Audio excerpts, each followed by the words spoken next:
Task Force is an organization with a mission to support safe relationships and healthy families. We have a hotline chat line where survivors, victims, and their families can call and they're heard. We have a legal services program that helps survivors from consultation to representation, both based in and civil court system. And we have an education program, which is our program that we go into schools and communities. We work with mental health professionals, Rabbanim, Rebbitzins, around how do we build healthy relationships and prevent domestic violence in our community. It really is the address for survivors of domestic violence to get the help they need. And we're the place that's going to help prevent future abuse and build a supportive, healthy community. Our work is very much focused on bringing people in the community to a better future, to inspiring that better future. And our honorees are perfect examples of community members who share that mission. During COVID, we launched a really exciting new program called Purple Fellowship. Purple is the color for domestic violence prevention, and it's a leadership program through the lens of gender violence and healthy relationships, helping our youth, juniors and seniors in Jewish day schools throughout the country and Canada, learn about what does it mean to become a leader in the Jewish community and understand and be able to speak around issues of healthy relationships and domestic violence. By educating yourselves today, you're taking one step in the right direction to prevent unhealthy relationships, to promote healthy relationships. I joined the Purple Fellowship because I saw it as an opportunity to make a difference, especially at a very young age. It seemed like a really unique opportunity. I had never learned about domestic violence, especially not within the Jewish community. They each host in their own school a Go Purple Day, an awareness day around domestic violence and healthy relationships. And last year, over 9,000 students in our Jewish day school systems throughout the country participated in this day, and they now know what is domestic violence, what is a healthy relationship, and they also know that there's a resource out there. If they do need help or if someone else needs help, they can always reach out to Shalom Task Force. It's where we educate the students in the schools about domestic abuse and violence and healthy relationships. Go Purple Day at Flatbush was where we had the whole school dressed in purple to support the cause. We brought in 2 speakers, one from Lev Agunot and one from Shalom Task Force, and we had a panel where they spoke about domestic abuse and violence and the get crisis in the Jewish community. They run the show. We have a teacher in there to help them, and we review the content with them, but they really take charge and they're passionate about it, and their passion comes through, and it's really, really a pleasure to watch. I think the biggest success was we had a program just for upperclassmen girls where we all came together and kind of discussed different topics about building healthy relationships and what abusive relationships look like. And a lot of the girls in this program spoke up and shared some of their own stories, which I was shocked to hear about because I just didn't expect this to apply to anyone in my community. And I think that was really the greatest success of the program, that it touched so many people and so many people were able to relate and really wanted to know more about the fellowship and what Shalom Task Force does. Looking around at all my friends wearing the same shirt, representing such an important issue, really created a sense of togetherness and a sense of unity with the entire school. I think this is something that has to be a part of every single school's curriculum, and starting by training a group of fellows who can then become the powerhouse behind the effort within a school is a terrific place to start. It empowers the students, it gives them ownership of the programming, and it gives you a core group of students who are invested in a topic that is so often taboo. You really see these boys grow and learn and really take on a bigger role for Klal Yisrael. It's really incredible. I think it's really important that kids that age can recognize the signs of abuse, and it gives them the confidence to end unhealthy relationships early. They learn leadership skills, develop functioning that allows them to run programs and fundraising, and I think those are all very important skills that they can develop as well. Some of our fellows, after they finish the fellowship, apply and are accepted into our Young Leadership Advisory Board. Once I started learning about this issue more through the fellowship, I realized that my education couldn't stop there. So that's why I joined the Young Leadership Board, to continue my education and to learn how to be an advocate for the cause. I oversee the Purple Club and recruitment committees. The part that I was assigned to is called the Outreach Committee. Our job is to create an outline for the clubs that were being launched. Now I am the co-chair of the Purple Club, where I get to oversee clubs throughout the country, all helping educate their students with the work that Shalom Task Force does. I'm so glad and happy that we were able to accomplish one of our main goals, which was being able to create a safe space for students to come to and share what they're going through and their feelings. I think one of my favorite things about Shalom Task Force and why it stands out as a wonderful opportunity and organization that comes into our school is the sense of empowerment, not only for the students who are learning, but the ones who are teaching and leaders. And it really gives the girls a chance to become ambassadors and teach other people. A lot of people think that abusive situations only happen when you grow up or to adults, but in reality it happens at a way younger age also. And I think it's important to learn about it at this younger age to prevent it from happening as early as possible. There's a very large stigma about what the perfect home looks like from the outside. And I think it's important that everyone knows just because something looks one way on the outside, it's not actually how it is all the time on the inside. So I really wanted to break that stigma. I think it's really important that teens learn about that.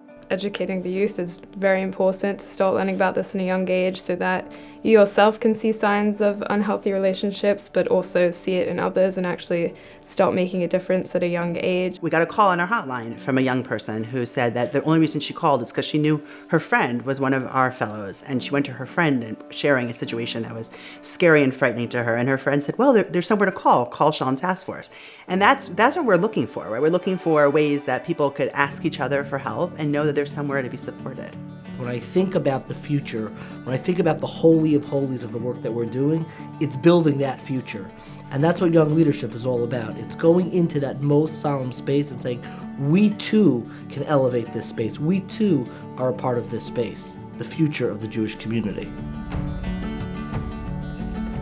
So much of our work is really around outreach and making sure that community members know that there's something here for them if they need us, that Shalom Task Force is here and they're never alone. In the recent years, undoubtedly, unquestionably, podcasts are the most effective form of outreach. It takes a lot of courage to bring conversations into the community when these are not conversations that people are accustomed to having. Shalom Task Force has been doing that for years, and if they didn't, then many, many more people would suffer without being able to access their resources and the support that they offer.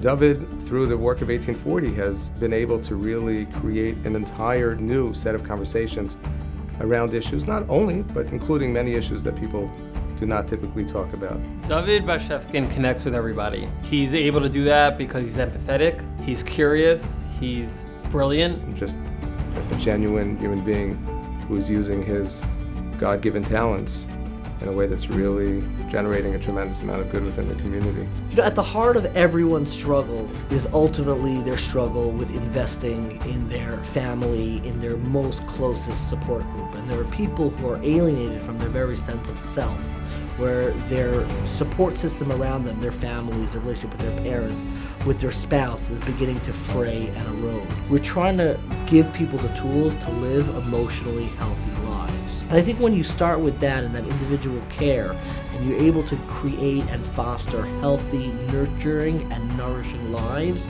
that is the building block to healthy, supportive communities. We haven't shied away from some of the more hot-button issues in our community. We did a series on Aguna, we did a series on abuse, and I think with everything that we do, the fact that we are responding to real people and real situations is why ultimately it's able to resonate. From everything that I have seen, the holy of holies of religious life, the Kodesh Kodashim, is their family, and figuring out how to negotiate and bring healing to their family. And that's why, to me at least, it's so natural to partner with Shalom Task Force and all the work that Shalom Task Force does. Because at the heart of Shalom Task Force is walking into that holy of holies. The inner sanctum of the Jewish community is our intimate family lives, and bringing healing and giving education and instruction to people who are grappling with issues in that world, or are figuring out how they're going to deal with issues in that world preventatively, or responding to people who are really in pain in that inner sanctum.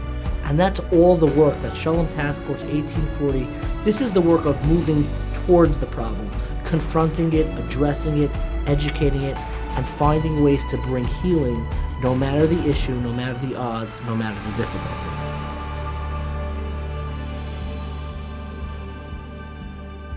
Shalom Task Force was birthed by volunteers, and it's been run by volunteers primarily since its inception. We have close to 180 volunteers in our agency. It speaks to the communities it serves. The volunteers are from the community, and they're able to tell us what's going on, what trends, what do we need to respond to, and then we're able to do it. And they make it possible for us to be able to deliver the services that we do. Jenny is really a wonderful example of what a Shalom Task Force volunteer looks like. She is compassionate, she is warm, she's able to empathize with people going through very difficult situations as we deal with on a day-to-day at Shalom Task Force. She's a board member, she is trained on a hotline, she goes into our schools, and she does this in a very humble and quiet way, but is always available to help. Well, volunteering for Shalom Task Force is probably one of the most wonderful organizations to volunteer for, mainly because of the people who run it and the people who are involved. They devote their life, their time into the community. They're amazing at what they do, and they really they're all heart. They're really all heart. We often laugh that Jenny's house is our Five Towns Conference Center. Her home is always welcome to us. She opens it, she hosts us for our training, she hosts us for meetings. And she's never looking for recognition. She really embodies what everyone looks for in a faithful advocate, volunteer, and strong proponent of our agency. As a mother and a community member, I feel strongly that Shalom Task Force is a very necessary organization. The work that they do is incredible, far-reaching throughout the country. The Navi says, "Ish es re'ehu yazaru, u'la'achiv yamar chazak."